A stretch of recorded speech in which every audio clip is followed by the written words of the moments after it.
3 minutes, 180 petites secondes, c'est le temps qu'avaient les candidats à l'élection présidentielle du Sénégal qui se tiendra le 24 mars 2024 pour persuader les Sénégalais de voter pour eux. Temps d'antenne, on l'appelle. Exercice assez compliqué que je vais analyser pour vous, pour comprendre peut-être les candidats qui sont sortis, grandis de cet exercice et ceux qui n'ont peut-être pas réussi. Si vous me découvrez à travers cette vidéo, Paul Mendy, fondateur de NT Conseil, coach en prise de parole en public avec pour seule mission de vous accompagner à délivrer des messages d'impact. C'est assez compliqué justement de le faire, c'est pour ça que je vais démontrer les erreurs ou les bienfaits que certains des candidats ont réussi. Allons-y. Commençons par le doyen Habib Sy. Ce qu'il faut retenir sur sa communication, c'est qu'il était vraiment là pour exprimer sa gratitude envers Ousmane Sonko et Bassirou Diomaye Faye, les députés également, PASTEF, mais également la coalition Yewwi Askan Wi, Aïda Mbodj. Donc c'est très bien. Il a montré beaucoup de vertus, il dégage beaucoup de sagesse, ça c'est positif. Par contre, intéressons-nous à sa communication non verbale. Même s'il est là que pour garder la maison avant que Ousmane Sonko et Bassirou Diomaye Faye n'arrivent, il ne donne pas envie et ça reste quand même en temps d'antenne. On voit que ses mains sont toujours sous la table. Il n'y a pas d'énergie, il n'y a pas de communication non verbale et on a l'impression tout à l'heure, dans la vidéo, il y a un moment où il dit qu'il est âgé, mais il lui reste encore beaucoup d'énergie et on ne voit pas forcément cela. Et je trouve que le moment très fort de sa vidéo, c'est quand il a fait un trait d'union dans le fait que c'est un homme du passé qui comprend le présent, il peut réinventer le futur. Ça, c'est très intéressant. Mais également, quand il dit que c'est quelqu'un qui sort du système avec beaucoup de vertus, donc il est capable de soigner ce système. Ça, j'ai trouvé ça très intéressant. Mais sur le plan de l'énergie, du charisme, il n'y en a vraiment pas. Pour Aliou Mamadou Dia, le candidat du PUR, c'est déjà plus intéressant et la posture, elle est totalement différente. Il est debout. Donc, c'est une personne ancrée. Et on voit qu'il commence la vidéo avec de la gestuelle, il va vers l'avant. On a l'impression que c'est quelqu'un qui peut nous amener vers l'avant. Et le Sénégal a besoin de ça. Dans son ouverture, il y a un contact visuel qui est intéressant avec les téléspectateurs, ce qui donne l'impression de communiquer directement avec nous. Par contre, il choisit un style assez simple où il va énumérer les problèmes et dire les solutions. Donc, pas trop de risques. C'est très intelligent. Je ne sais pas si c'est fait exprès, mais en tout cas, c'est très intelligent.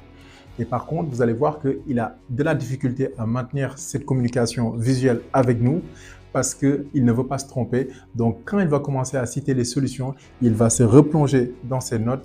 Et là, au niveau du montage, il y a l'affiche qui va cacher le visage.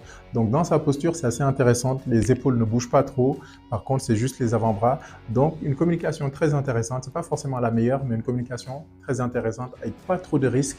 Et voilà, le message passe et on a l'impression que voilà, c'est quelqu'un qui a de la retenue.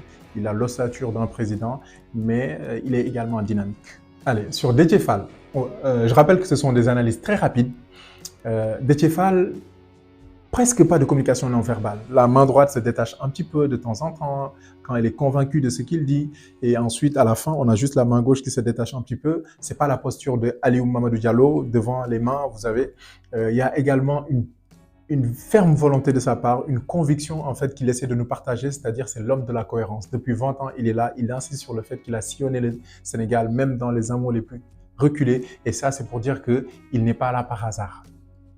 Il y a également un aspect qui est intéressant avec sa posture. Il est assez haut, le menton est assez relevé et on a l'impression en fait qu'il y a un transfert d'émotions entre lui et nous du début jusqu'à la fin.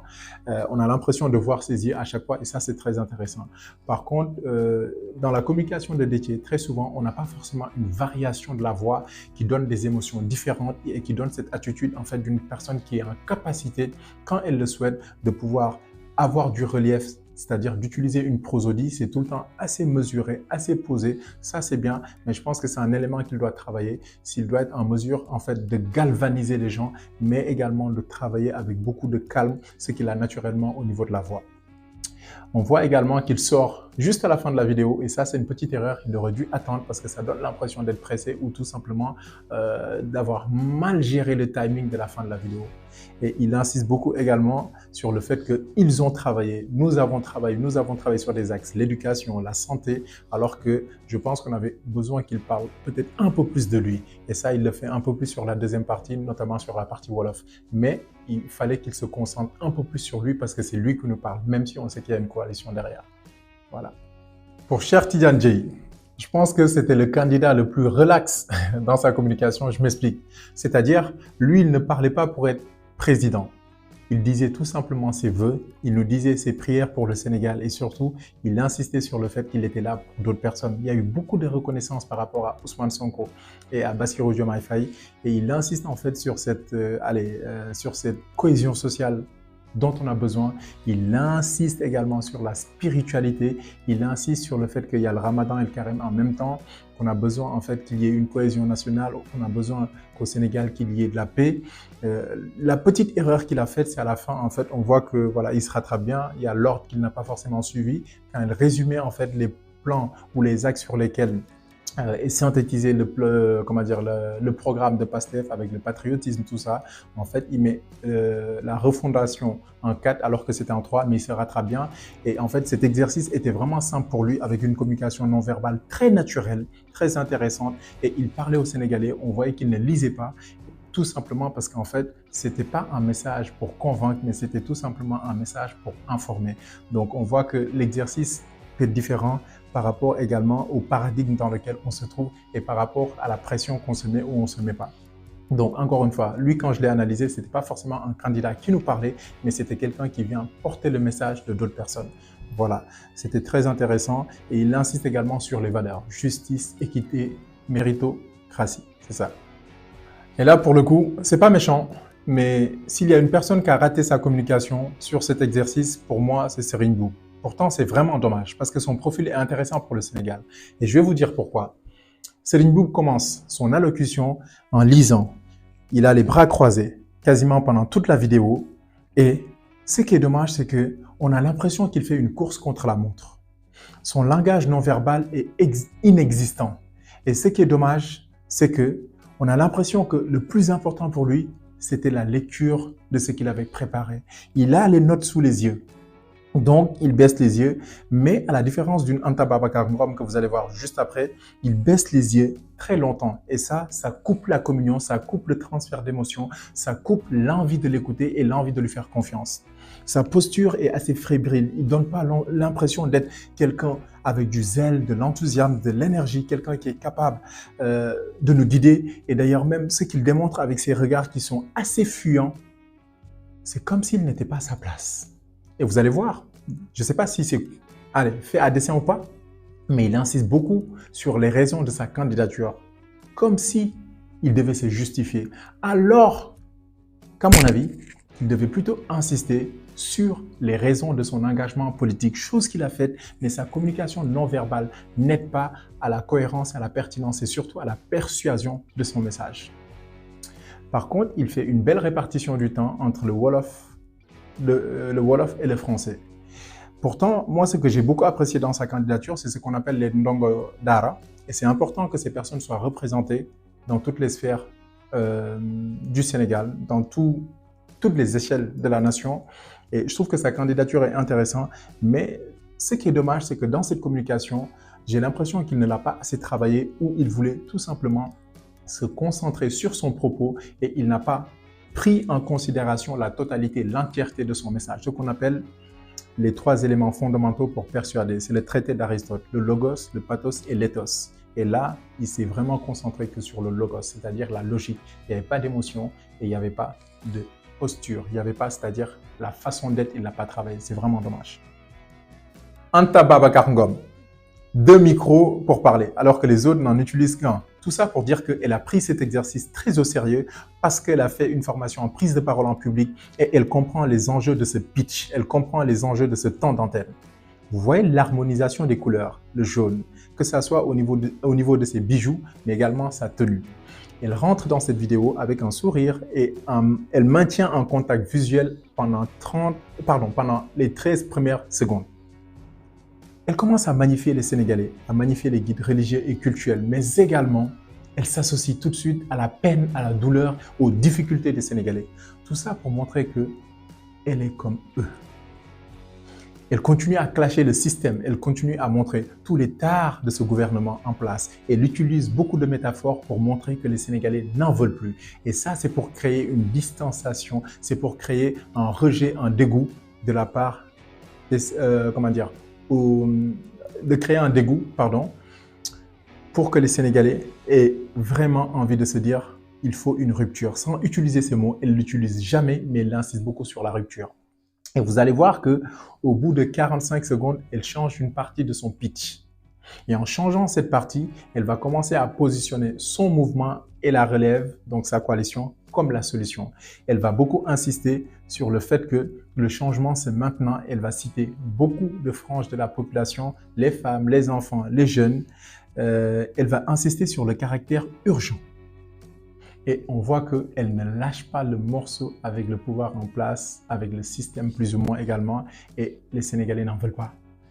Elle insiste également sur quelque chose de très intéressant, c'est que, par exemple, sa communication non verbale montre une femme jeune, dynamique, elle est très variée, avec des postures voilà, qui sont différentes. Et ça, tout de suite, même si on ne la connaît pas, même si on n'est pas d'accord, c'est un message qui va nous marquer parce qu'elle respecte le traité d'Aristote, le logos, le pathos et l'éthos. Ensuite, elle nous donne une métaphore très intéressante ou une illustration très intéressante, à savoir, elle veut d'un Sénégal où il y a du mérite. On sait que beaucoup de Sénégalais aujourd'hui peuvent vivre des situations compliquées qui les poussent à faire des choses dont ils ne sont pas forcément fiers, juste pour l'argent parce que le pays est dur. Elle insiste sur le patriotisme économique et c'est quelque chose également qu'au Sénégal, les gens sont impatients de l'avoir. Il insiste sur la démocratie et la paix sociale. Donc, Anta, elle a écouté les Sénégalais et elle a repris les besoins des Sénégalais pour le présenter. Un élément qui est intéressant, elle nous dit qu'elle est enfant, elle est maman, elle est épouse, donc forcément, elle s'est éduquée. Et dans cette éducation, elle peut gérer un foyer qui est le foyer du Sénégal. Elle utilise également une métaphorisation qui est intéressante pour parler encore une fois aux Sénégalais sur le fait qu'avec elle, les Sénégalais auront un pouvoir d'achat. Amsa sorlo, lambe sa pose, fajko. C'est-à-dire, tu as un besoin financier, tu prends ton argent et tu gères ses besoins. Je vais terminer sur quelque chose de très intéressant qu'elle a fait, à savoir à 2 minutes 40, après avoir présenté tous ses atouts, c'est seulement à ce moment qu'elle va dire pour la première fois, à la différence de beaucoup de candidats, qu'elle veut présider à la destinée des Sénégalais. Elle veut que les Sénégalais lui fassent confiance. Elle veut que les Sénégalais votent pour elle. Donc, vous voyez, elle travaille beaucoup sur la persuasion. Je vous donne des arguments palpables pour vous expliquer vos problèmes. Je vous explique que nous sommes la solution et je suis l'incarnation. Donc, faites-moi confiance. C'est très intéressant. Et elle termine également à 2 minutes 50 par un geste qui n'est pas anodin. Elle lève la main avec, pour la première fois, l'utilisation du français en disant « Ensemble, imposons une nouvelle ère politique car le temps de la relève est arrivé. » Il utilise encore le mot « relève » qui fait penser à sa coalition. Et quand elle fait ça, en fait, elle est en train de prêter serment. Elle lève la main, comme quand vous jurez, vous les musulmans, vous les catholiques, ou tout simplement quand un nouveau président ou une nouvelle présidente arrive en fonction et qu'on l'installe, la personne prête serment. Donc, elle est en train, de façon subliminale, à mon avis, de dire aux Sénégalais que je suis déjà prête. En tout cas, ce que je dis vient du cœur. Devant Dieu et devant les hommes, je montre ma bonne foi. Donc, c'était très intéressant.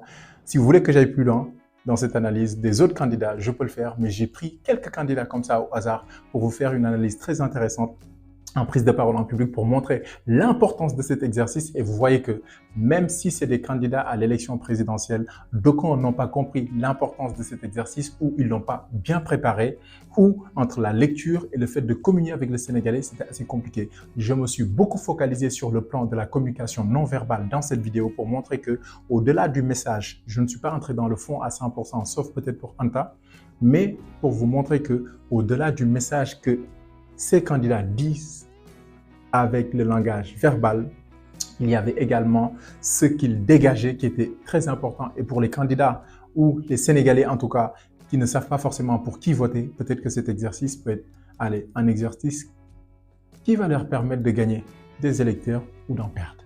Voilà, on s'arrête là aujourd'hui. Je vous ferai d'autres analyses très pointues sur la prise de parole en public. D'ici là, impactez votre public.